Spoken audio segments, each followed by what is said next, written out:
Hi guys! Good morning! For today's video, magluto ta og sari-saring adobong gulay and banana fries. Kiting ulan man tapos tugnaway pa jutan.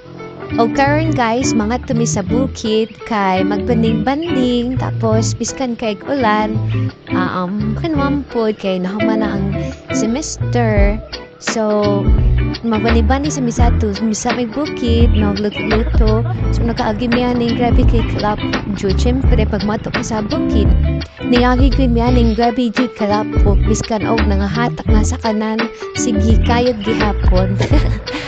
Nigani man jud ni guys, pag mato ka sa bukid is siyempre, makagi man jud ka og tapukon nga mga lugar. Mga pila pud ka minutes before ka mabot sa bukid, so dugay-dugay gud siya ma. A few moments later. Bitaw guys, dili na ko magdugay-dugay.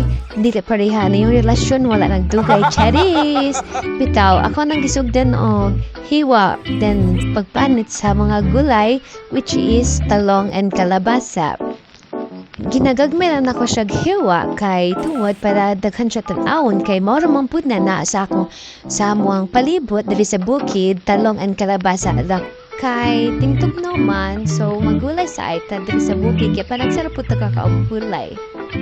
O karon, human sa pagkuhan ako sa mga gulay, ako nang gipinahinay o panit ang saging o gihiwa na pud nako siya og pina-fresh forma para craving satisfying kay siya. Biskan og naka sa bukid, makapangita kaya pong kasakilid-kilid nga imong pang-snack.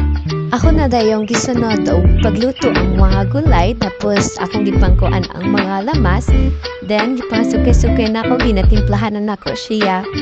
Then, pagkahuman, nakluban na ako na dayon na siya, tapos pag-abi na ako, tsaran! Luto na siya. Nangaon na dayon maker, murag grabe na dyan siya or grabe na po siya ka.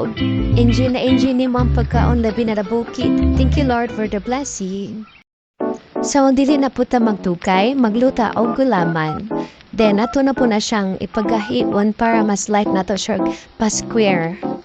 Pag humanog slice pa-square, butangan na din siya gunbergatas. Nagpainit din ko diha og oil, was ako na dayong gilunod ang ipong slice na ako na saging.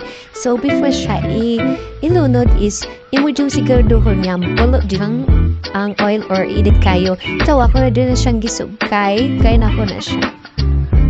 Mga pila ka minutes after nga hinulat, so na brown na siya jo, crunchy na jud na siya, lami na siya kaunon. Ibutangan na din og cheese powder ang banana fries para lami siya kaunon, lasado kay siya. Thank you Lord sa blessing. Then ako na din gibutang ay ang gulaman nga gibuhat na ako aganina. This is banana fries with gulaman juice. Thank you Lord, blessing. Bahala gamay basta kanunay.